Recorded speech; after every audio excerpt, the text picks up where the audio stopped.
Selamat sore pemirsa, Make News kembali hadir menyapa Anda pada hari ini dengan berita aktual dan menarik yang terjadi di tanah air, dan semua informasi menarik lainnya sudah kami rangkum untuk Anda dalam beberapa menit ke depan. Bersama saya, Eiran Elizabeth Putri. Inilah Make News selengkapnya. Kita ke kabar pertama pemirsa. Kecelakaan yang terjadi di Terminal Karangjati Semarang melibatkan sebuah truk box, 2 sepeda motor, dan 1 orang pejalan kaki.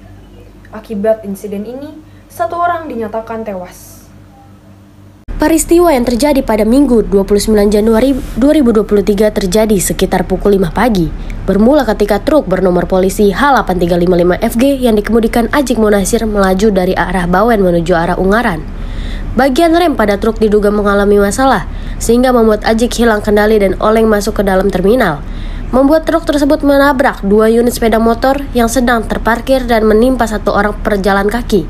Kanit Gakum Satlantas Polres Semarang Ibtu Sutarto menyampaikan, pejalan kaki yang berinisial RSI, 48 tahun, meninggal di tempat usai mengalami luka berat pada bagian kepala. Sutarto juga menyebutkan kerugian material dari insiden ini mencapai 10 juta. Berita selanjutnya, kecelakaan antara sepeda motor dengan mobil pickup di Kabupaten Mamuju, Sulawesi Barat mengakibatkan 1 orang mengalami luka-luka dan 1 orang tewas di tempat. Kapolsek Kaluku Ibtu Jutson menjelaskan kronologi kecelakaan yang menewaskan 1 orang tersebut. Kejadian berawal ketika mobil Daihatsu Grand Max melaju dari arah selatan menuju utara. Sampai di lokasi kejadian dari arah berlawanan, tiba-tiba saja muncul pengendara motor yang tengah berbonceng bermaksud menyalip mobil yang ada di depannya. Tommy yang merupakan pengendara motor hilang kendali saat hendak menyalip, membuat motor yang dikendarainya menyenggol badan mobil dan oleng menabrak mobil pickup yang melaju dari arah berlawanan. Akibat kecelakaan ini, Tommy mengalami luka robek di bagian paha dan sudah ditangani oleh puskesmas setempat. Sementara orang yang dibonceng Tommy diketahui merupakan ibunya sendiri, tewas di tempat kejadian karena mengalami benturan yang sangat keras pada bagian kepala. Saat ini, Polsek Kaluku sudah mengamankan kendaraan motor serta mobil pickup yang terlibat guna untuk pemeriksaan lebih lanjut. Berita selanjutnya, seorang pemotor tewas di tempat setelah menabrak truk yang sedang berhenti karena mogok di Cipondoh, Tangerang, Banten.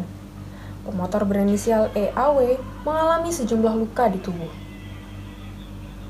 Kanit Laka Lantas Polres Metro Tangerang AKP Badrusman menjelaskan bahwa IAW mulanya melaju dari daerah Ciledug menuju Tangerang. Namun, korban menabrak bagian belakang truk yang dikemudikan sopir berinisial SB saat mogok di kawasan Cipondoh. SB menyebutkan bahwa dirinya telah memasang rambu traffic cone di jalur kanan. Di samping itu, Badrusman menunturkan bahwa kasus kecelakaan ini ditangani unit penegak hukum Satlantas Polres Metro Tangerang Kota. Berita selanjutnya, kecelakaan yang melibatkan 2 truk TNI AL dengan minibus terjadi di Jalan Raya Puncak, Cipayung, Kabupaten Bogor, Jawa Barat pada Minggu 29 Januari 2023 pagi. Kecelakaan tersebut terjadi karena diduga akibat kurang hati-hati. Sebuah minibus melaju di sisi kanan jalan sehingga berserempetan dengan rombongan TNI AL yang tengah melintas. Akibat kecelakaan ini, kendaraan tersebut dibawa ke unit laka tol Ciawi. Sementara sopir minibus dilarikan ke rumah sakit untuk mendapatkan perawatan. Kepala Satuan Lalu Lintas Polres Bogor, AKP Diki Anggi Pranata, mengungkapkan bahwa kecelakaan ini sudah ditangani aparat kepolisian. Untuk proses penyidikan, polisi mengevakuasi kendaraan ke kantor unit laka tol Jagorawi. Sementara sang sopir dirawat di rumah sakit.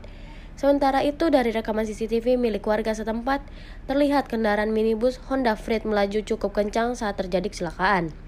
Mobil Honda Freed dengan nomor polisi F1371UI yang tengah dikemudikan oleh Dede Sunaria itu melaju dari kawasan Puncak menuju Jakarta. Tibanya di lokasi kejadian, kendaraan melaju ke sisi kanan jalan sehingga berserempetan dengan 2 truk TNI AL yang dikemudikan Rubet, Setiawan, dan Sunowo.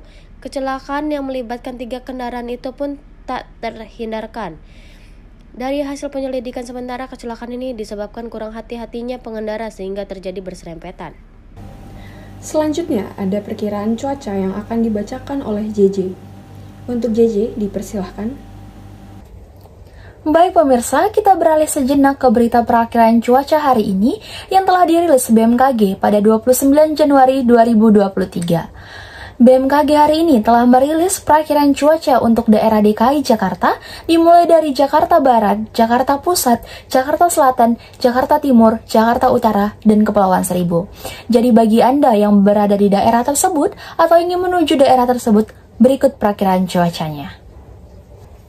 Baik pemirsa, kita ke daerah pertama di mana Jakarta Barat diawali dengan pada pagi hari nampaknya ada hujan ringan, menuju siang hari berawan, dan pada malam hari ini nampaknya ada hujan sedang, dan pada dini hari adanya hujan ringan.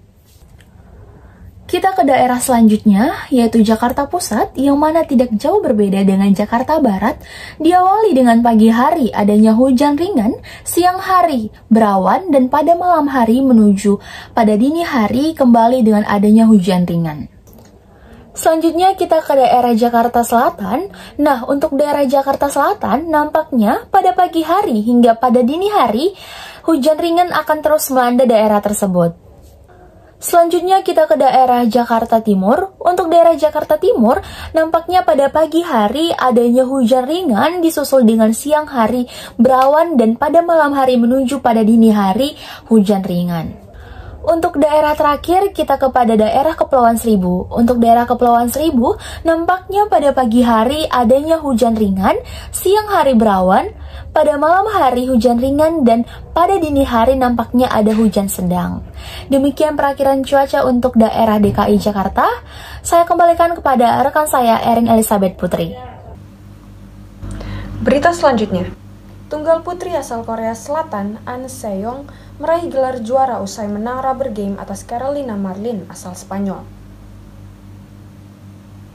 Perwakilan negara yang berhasil maju ke final Tunggal Putri Indonesia Master 2023 yang digelar di Istora Gelora Bung Karno pada Minggu 29 Januari merupakan perwakilan dari Korea Selatan dan Spanyol. Hingga akhir pertandingan, An Se-young yang berasal dari Korea Selatan berhasil keluar menjadi juara usai mengalahkan Carolina asal Spanyol dengan skor 18-21, 21-18, dan 21-13. Pada game pertama, An Se-young sempat dikalahkan oleh Marin setelah Marin mengejar ketertinggalan skornya dari An Se-young. Namun usai game pertama, pertandingan sempat terhenti dikarenakan An Se-young membutuhkan perawatan akibat luka pada bagian kaki. Hal tersebut tidak membuat An Se-young menyerah begitu saja. Ia melanjutkan game kedua. Pertandingan mulai sangat sengit. Sekarang masing-masing perwakilan mampu beradu tangkas dan memiliki strateginya masing-masing. Hingga pada akhirnya An Se-young mampu menutup game kedua dengan skor unggul 21-18. Pada game ketiga, An Se-young juga berhasil unggul dari Marin dengan skor 21-13 dan dinyatakan sukses meraih gelar juara pada Indonesia Master 2023. Pemirsa, informasi tadi mengakhiri perjumpaan kita di Make News kali ini. Make News akan kembali dengan informasi yang aktual dan menarik lainnya. Saya Erin Elizabeth Putri dan segenap kru yang bertugas pamit undur diri. Selamat sore dan sampai jumpa.